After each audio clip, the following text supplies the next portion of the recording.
Welcome back to the Neshoba Valley Chamber Business Buzz. My name is Melissa Federoff. I'm the President and CEO of the Neshoba Valley Chamber. And today I'm excited to be joined by Brian Harrigan, who is the head of school for Francis Parker Charter Essential School over on Devens. Thank you for joining us today, Brian. Thank you, Melissa. It's great to see you. So excited to have you here. Parker has been part of the community since... We just celebrated our 30th year. So we were exciting. Founded in 1995. We were one of the first charter schools in the state. Very exciting. Yeah. Wonderful. So today we're going to talk a little bit about what makes charter essential schools so special. Yeah. Let's start at the beginning. For those that aren't familiar, what exactly is a charter school? Great. All right. So charter schools are public schools, first and foremost. So we are open to all our students apply and are admitted via lottery. So all kids have the same opportunity, all families have the same opportunity. The only preference is a sibling preference. So if your brother or sister goes to Parker, then you'll be automatically admitted. But free of charge, we draw from 40 different towns all around Devens. And charters were started back in concept in 1994. The first ones opened in 1995, and we were one of the first. And the real idea here was to give families an opportunity to select a school that's right for them. It might be your traditional public school in your hometown, or it might be one of the many charter school options that folks have. And each charter school says, what's our charter? What do we stand for? And by design, we're a little bit different than the traditional school. That's what the state wanted, was for people to have options. So how is Parker different than a traditional school? Yeah. First of all, we're tiny. So we're 400 students, grades 7 through 12. And the difference is really in our mission. So we are as committed to the 10 common principles today as we were 30 years ago. The 10 common principles really define how we teach and learn and work together in community. It's all on a foundation of kids being known really well. So we make sure that the adult to kid ratios are really low. Mm-hmm. So it's about 8 to 1, 8 students for every one adult. A more traditional public school might be more like 12, 13, 14 to 1. So our students are known really well as people, as learners, as human beings. And then we challenge our kids to go really deep, to use their minds well, to work really hard. It's project-based, where kids can really dig deeply into the curriculum. And our kids progress through the curriculum through public exhibitions, through a portfolio review, and essentially a celebration of their learning, right? So we invite folks all the time to come into our school, serve on a panel, literally like a juror panel, where you're giving the students feedback. It's a great opportunity for the students to reflect on what they've learned, and then to showcase, to really document some of the results of their learning to a public audience. It's a beautiful thing to see. I've actually had the opportunity to do that. Thank you. It is pretty interesting because it's the subjects too that the students can choose. Is just such a wide variety. It's not the standard. Right. I'm not using my words correctly. Yeah. But it's amazing. It's really wonderful to see the students. Melissa, I think you joined us for a senior exhibition. Yes. So every student does a senior project. It's a full year. They start with an essential question. They go really deep in research and then experiential learning.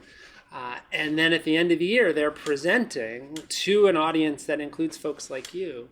And anyone who's watching this. We always welcome outsiders. We need people to come in and give us your voice and your expertise. One quick example. We had a student a couple years ago. I'm just in my 4th year at Parker. And as I was arriving, I sat on a jury, just like you did, for a young woman who wanted to become a master chess player. That was her essential question. Mm-hmm. How do I become master chess? So she started playing online. Ultimately, her advisor said, you have to play real people. So she said, I'm going to go to New York City. I'm going to play in the park. And she realized that that's where all the gambling happens. So she got obviously appropriately so. I was like, maybe that's not where I want to start playing people. She entered a couple of tournaments and she was a pretty early exit out of those tournaments. And what was fascinating was to hear her reflect on her learning which was really, I started the project wanting to learn about chess. What I ultimately learned was about myself and taking risks and what's it like to be a young person in a world of older people, or a woman in a world mostly of men in this kind of chess circle. So it's really that study of myself. I think we do know thyself really well, and our kids are really able to go deep in those thoughtful ways. Yeah, pretty cool. It's so cool. And the reality is like, wouldn't it just be great if every human could go through that experience? Yeah. One of our common principles is student as worker, teacher as coach, and then reflection, revision. We don't have grades. A lot of people hear that and they're like, whoa, that's really progressive, or that's risky. What our students get instead of A, B, C, D is our kids get feedback with the expectation that they're going to reflect, revise, resubmit. That is how we learn how to write, how to speak, how to play an instrument, how to play a sport. You and me don't get grades in our professional lives. Right. We get feedback, right, and opportunities for growth. So we're really excited that we really kind of push on the authentic side of learning. And when we see our kids, all kids can learn, all kids can achieve at really high levels if we give them the time and support to do that. I love it. I love it. So as head of the school, you have some really great vantage point on where Parker's headed. Yeah. What are some of the priorities or opportunities that you're focused on? Yeah, so we're in year 2 of a 5-year strategic plan. Okay. The vision statement to kick off the plan.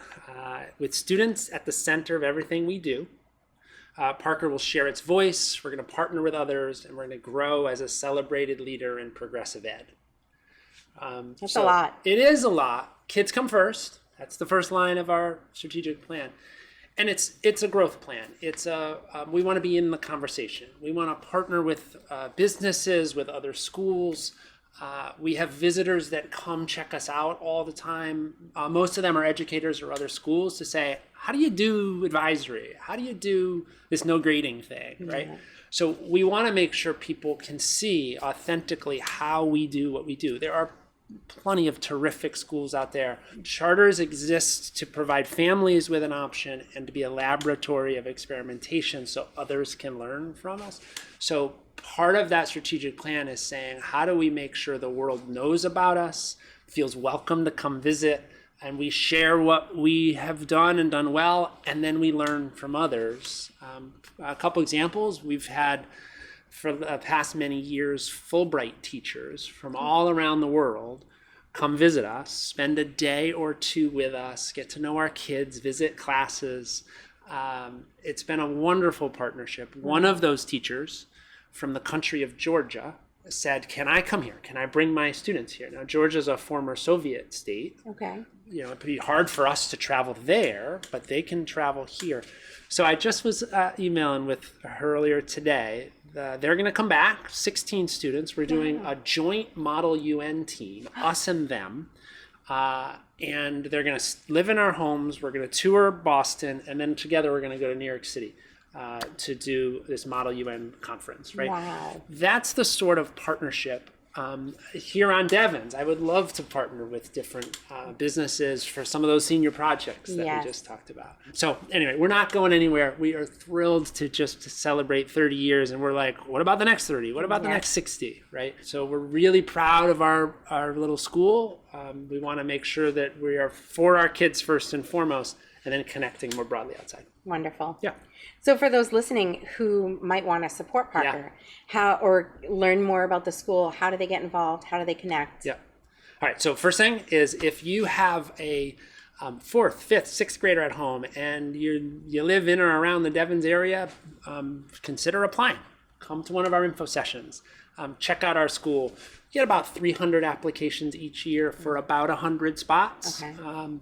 So we just say we would love to, and increasingly a number of our families don't necessarily live nearby, but they work on Devens. Right. So kind of bring your kid to work, drop them off at Parker as their school. Other ways to partner is we would love to come to you. We visited Bristol Myers Squibb last year. Only a mile down the road, but like a world away for our kids to see a manufacturing facility. They were so gracious. They were so welcoming. And all of a sudden our kids are eyes wide open like, oh, a career in STEM. This is what it might look like. So we would love to come visit you. We would love for you to come visit us. As you did, Melissa, we have other ways that people can come visit. We just feel like what we're doing is pretty neat, and we do it better in partnership with other people. We know that we're stronger together, so we want to be that public school that others know about and say, "Oh, I know the Parker kids. I see them running around Devon's." Our boys cross country team, we've won the state title for the last 8 years. So That's we're really amazing. proud of that, right? So they're ambassadors for the school. However, we can partner with people, we'd love to. Nice. So Parker's also been an engaged member of the Neshoba Valley Chamber. Yeah.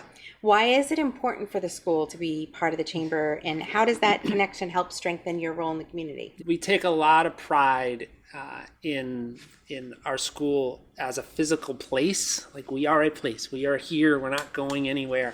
And we're an important member of our community. We are a business. We have 400 kids on campus and 100 staff members. We now have 25 years of graduates, so now thousands of kids out and about as adults doing really cool things. We talk a lot about people kind of taking Parker with them, right? So we're proud of that. So we just want to be engaged with local businesses across the community. There's a teacher shortage right now. It's really hard for us to staff some of our positions, for our neighboring districts to staff. So we're doing a lot of work on teacher education and training that we can try to support. So I just think it's important to be a good steward and a good partner to businesses in and around the region. So we're in different industries, but at the end of the day, we're all kind of human services is what we're really focused on. So we're delighted to be part of that.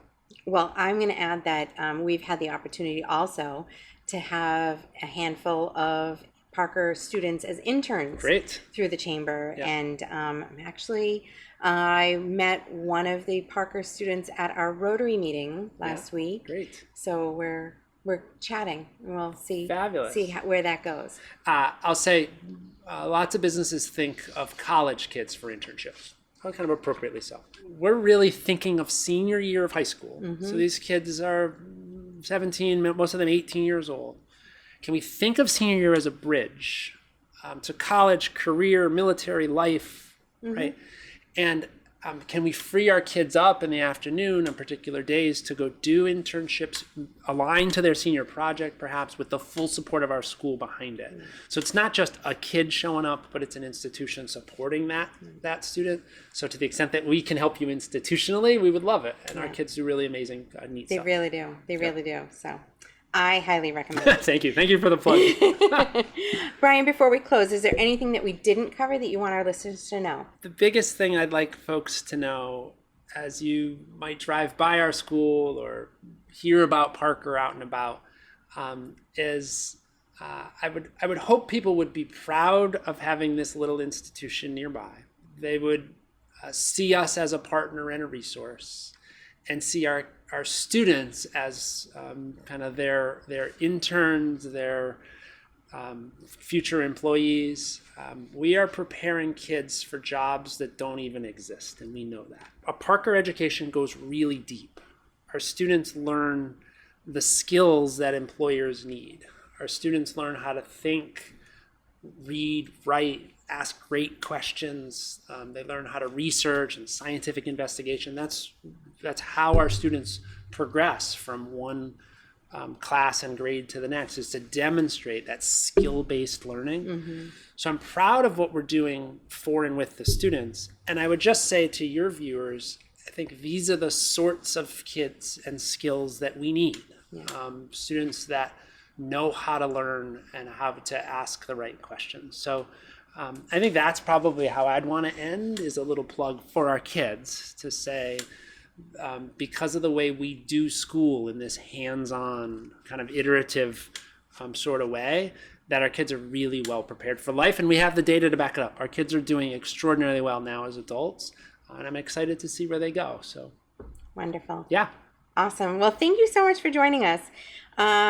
So we should also plug that for the folks that want more information, they can go to your website, which is theparkerschool.org. So located on Devon's. Thank you, Right. Brian, for joining Melissa, us. thank you. And thank you to the viewers. Yes. I really appreciate all the work that you guys are doing and everyone in this region, right? We're doing important stuff together. So thank you. We are. It's great. It's a great community. Also, special thanks to AJ of Clear Signal Productions for making this episode possible. Have a great day.